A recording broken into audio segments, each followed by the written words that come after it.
Good morning. Moda ani lefanecha melachai v'kayam shekazarta bi nishbiti v'chemla rabba emunatacha. Thank you, God, for all the blessings you placed in my life. Thank you for my wife, for my boys, for my family, for my community, for my livelihood, my parnasah, for all the men and women in the armed forces and the IDF that make ultimate sacrifices so we can be free, safe, and secure. So I don't know if you knew that, but that's how I start every morning, thanking God, and in part thanking God to be a father. So this is Father's Day, and I wanted to record some thoughts for you and let you know why I'm so proud to be your father.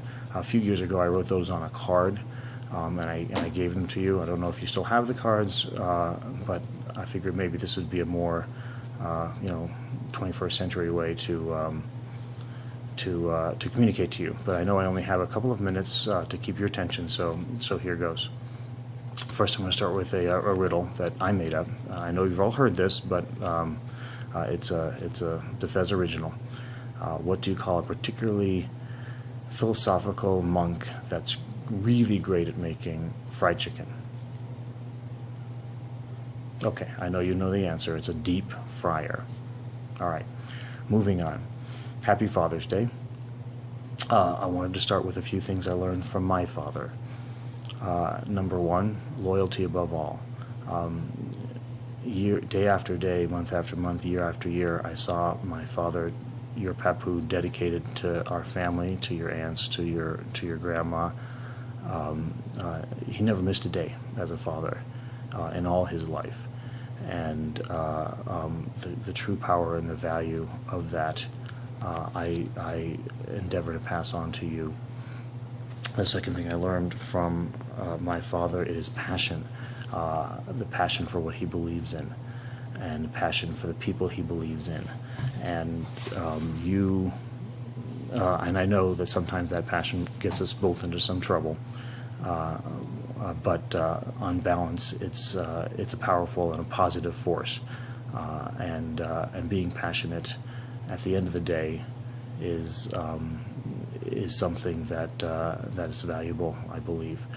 And last but not least, persistence. Oftentimes, that passion leads to persistence, and the belief that no goal is unattainable when you set your mind to it, and you work hard, and you can overcome any obstacle. So that is what I learned from my father. I'd love to pass that on to the three of you.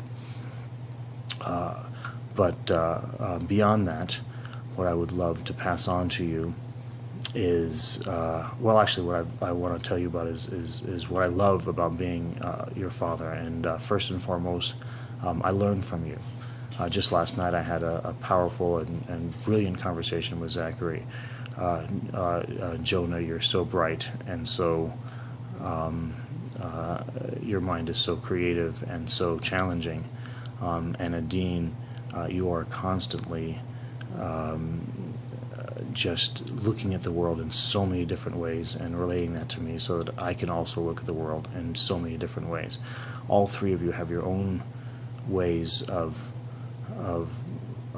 opening my eyes, and I listen to you and I learn from you. So I love that about being your father. And on an ongoing basis, you're constantly challenging me to become a better father, a better man, a better human being. You provide me with happiness and joy, as well as challenges, like how am I going to get better, and how can I be a better dad to you. Last but not least, and I'm afraid you don't always see it. Maybe you see my frustration more. But on balance, or it's not even close, overwhelmingly, I have intense joy and happiness about being your father, and pride in each one of you. That I'm honored, and I pray I earn the right to be your father going forward. So here's what I'd like to pass on to you.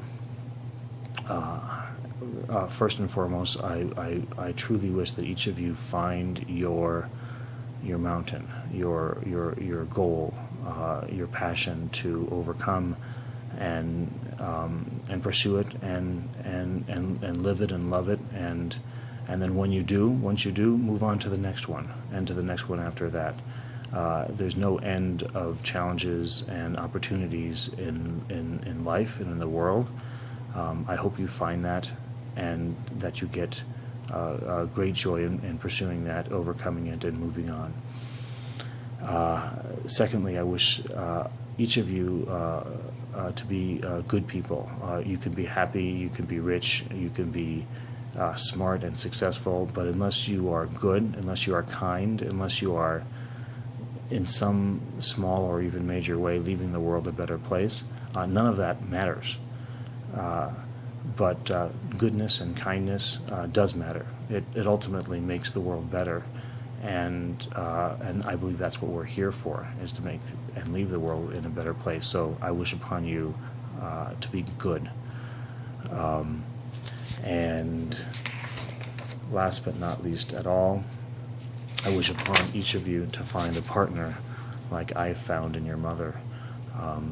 We've been married now 21 years, in love and in partnership and in friendship and in good and in struggles. She's been my partner. She's been my witness. She's been the love of my life, and I do hope that each of you find that person in your lives that you can share such an amazing and powerful and meaningful relationship. Life is tough enough to go on through your own with a partner. You ease that burden, you share that burden, and it's a true joy to be able to find somebody to go through life with in good times and in challenges. So thank you, and it looks like I went over 2 minutes, but I hope this was meaningful and helpful to you, and happy Father's Day. Let's go hiking.